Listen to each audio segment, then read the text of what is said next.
اپنی امت کی مشقت کا خوف نہیں ہوتا تو میں مسواک اپنی امت پر فرض کرا دیتا۔ آگے کا ٹکڑا ہے کما فرضت علیکم الوضو، جیسے میں نے تم پر وضو فرض کیا ہے ویسے ہی مسواک تم پر فرض کرا دے جائے۔ دو باتیں معلوم ہوتی ہیں، ایک یہ کہ سرکار نے خود ہی فرمایا کہ وضو میں نے فرض کیا، وضو میں نے فرض کیا۔ کیوں؟ اللہ تبارک و تعالیٰ کا ارشاد ہو، اس کا حکم ہو، مصطفیٰ جان رحمت کی زبان سے نکلے، میرے نبی کا فرمان ہے اور میرے نبی کا فرض کیا ہوا۔ اور دوسرا یہ کہ اس میں حکمت اتنی ہے کہ میں اپنی امت کی بھلائی کے لیے مسواک فرض قرار دے دیتا۔ دیا کیوں نہیں؟ کہ ہمارے نبی ہم سے بے انتہا محبت کرتے ہیں، اگر فرض قرار دے دیتے تو امت مشقت میں پڑتی، مگر شوق دلانے کے لیے فرمایا مسواک ایسا عمل ہے جو منہ کو خوشبودار بناتا ہے، مسواک ایسا عمل ہے جو رب کو راضی کراتا ہے، مسواک ایسا عمل ہے جو فرشتوں کو قریب کرتا ہے، مسواک ایسا عمل ہے جو جبڑے کو مضبوط کرتا ہے، مسواک ایسا عمل ہے جو پیٹ کے نظام کو درست کرتا ہے۔ اور یہاں تک لکھا حدیث پاک میں حضرت ملک العلماء علامہ ظفر الدین بہاری علیہ الرحمہ نے اپنی کتاب صحیح البہاری میں کہ جب آدمی صبح میں مسواک کر کے وضو کر کے نماز پڑھنے کے لیے کھڑا ہوتا ہے تو فرشتے اپنا منہ اس انسان کے منہ پہ رکھ دیتے ہیں۔ آپ اندازہ لگائیں، لیکن اتنے فضائل کے باوجود ہم مسواک کو ہاتھ نہیں لگاتے، مگر ہم برش استعمال کرتے ہیں، پیسٹ استعمال کرتے ہیں۔ اور آج کی سوشل میڈیا کی دنیا نے تو بتا دیا ہے کہ جتنے پیسٹ ہیں سب ہانیکارک ہیں۔ یہ جو برش ہے یہ بھی نقصان دہ ہے، جو نقصان دہ ہے اسے آپ نے قبول کیا، مگر جو فائدہ مند ہے اسے آپ نے کنارے کر دیا ہے۔ آپ بتائیں جہاں فلاح تھی اسے آپ نے ٹھکرا دیا ہے، پھر فلاح کیسے آپ پا سکیں گے؟ ایک حوالہ اسی صحیح البہاری کا اور بارگاہ میں حاضر کرتا ہوں، آپ اندازہ لگائیے کہ یہ تباہی یوں ہی نہیں ہے۔ حدیث پاک میں ہے بدھ کے دن مسواک، یہ بدھ کے دن ناخن مت تراشو، اور ایک لفظ آیا ہے یوم السبت کا بھی، یعنی سنیچر کے دن کا، بدھ کا دن بھی ہے اور سنیچر کا دن بھی ہے۔ اس میں ہے کہ تم بدھ کے دن، اس میں کئی روایتیں ہیں، بدھ کے دن ناخن مت تراشو، حجامت مت بنواؤ، بال مت کٹواؤ، چہرے مت بنواؤ، خط مت بنواؤ بدھ کے دن۔ ایک بزرگ ہیں، بدھ کا دن تھا، انہیں حاجت ہوئی کہ میں اپنا خط بنواؤں، انہوں نے اپنا خادم سے کہا کہ جاؤ حجام کو بلا کے لا۔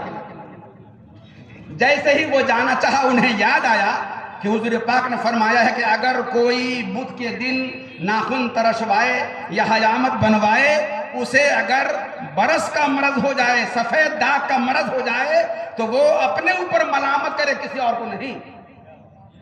یعنی اس دن ایسا کرنے سے سفید داغ کا مرض ہوتا ہے، اگر ایسا ہو جائے تو تم ذمہ دار ہو، کوئی اور نہیں۔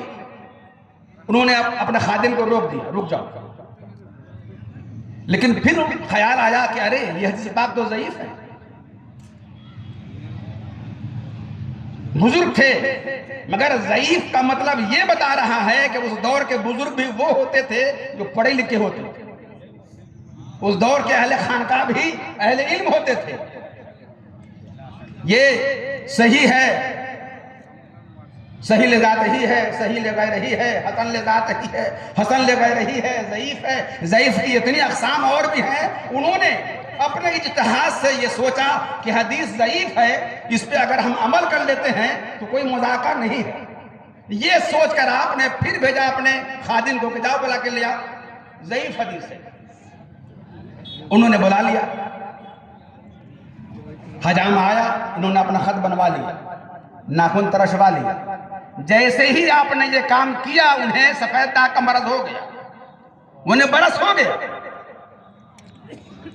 اب وہ پریشان ہوئے، بےکل ہوئے، رات میں لیٹے۔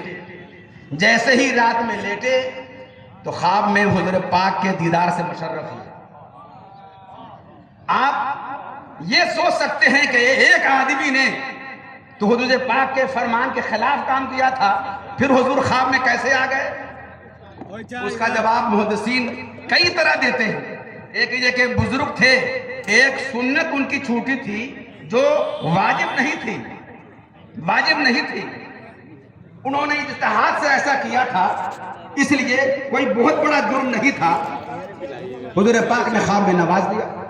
دوسرا جواب یہ بھی ہے، خواب میں آئے اس لیے تاکہ یہ بتائیں، جو جواب آپ نے فرمایا یہ بتائیں، کیا بتائیں؟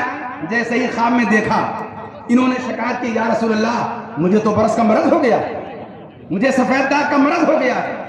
تو آپ نے فرمایا کہ میں نے تو منع کیا تھا کہ بدھ کے دن یہ کام مت کرواؤ، تم نے کیا کیوں؟ تو انہوں نے دلیل دی کہ حضور میں نے سوچا کہ ضعیف حدیث ہے اس لیے میں نے عمل کر لیا۔ تو آپ نے فرمایا کہ ضعیف دیکھا، یہ نہ دیکھا کہ فرمان میرا ہی ہے، فرمان تو میرا ہی تھا، یہ کیوں نہیں دیکھا؟ ہاں روایت ضعیف تھی، حدیث ضعیف روایت ہی کی بنیاد پہ ہوتی ہے۔ حدیث تو اپنے آپ میں ہر حدیث حضور پاک کے لبھائے مبارک سے نکلی ہوئی حدیث ہے، اس لیے فرمایا اعلیٰ حضرت نے وہ گل ہیں لبھائے نازک ان کے ہزاروں جھڑتے ہیں پھول جن سے گلاب گلشن میں دیکھے بلبل، یہ دیکھ گلشن گلاب میں۔ تو صحیح حدیث ہو، حسن ہو کہ ضعیف ہو، حدیث پاک نکلی ہوئی مصطفیٰ جان رحمت کے لبھائے مبارک سے۔ تو یہ دیکھا کہ ضعیف ہے، یہ نہ دیکھا کہ فرمان میرا ہی ہے۔ سرکار کو پیار آیا، انہوں نے وعدہ کہ یا رسول اللہ اب ایسی غلطی کبھی نہیں ہوگی۔ تو حضور پاک نے اپنا دست شفا ان کے جسم پہ پھیر دیا۔ اسی بات میں یہ بھی اپنا دست شفا ان کے بدن پہ جیسے ہی پھیرا، وہ پہلے کی طرح صحت مند ہو گئے اور مرض سے شفا یاب ہو گئے۔ اس روایت کو بتا کر مجھے آپ سے عرض یہ کرنا ہے، جب ایک ضعیف حدیث پر عمل نہیں کرنے کی وجہ سے کوئی کسی مرض کا شکار ہو سکتا ہے، یہ سنت مؤکدہ نہیں، واجب نہیں، فرض نہیں، غیر مؤکدہ ہے، سرکار کا فرمان ہے، اس کی خلاف ورزی سے آدمی اگر آزمائش میں مبتلا ہو سکتا ہے، امراض کا شکار ہو سکتا ہے، تو ہم آپ اندازہ لگائیں ہم نے حضور پاک کی کتنی سنتیں چھوڑی، کون سنت مبارکہ ہے جو ہمارے عمل میں ہے؟ جب ایک سنت چھوڑنے سے یہ وبال آدمی کی طرف متوجہ ہو سکتا ہے، ہم نے اتنی سنتیں چھوڑی ہیں، آخر وبال کہاں جائے؟ پریشانی کدھر جائے؟ امراض کدھر جائے؟ آج عالم یہ ہے کہ ایک دو زخم نہیں، جسم ہے سارا چھلنی، درد بیچارہ پریشان ہے، کدھر سے نکلے؟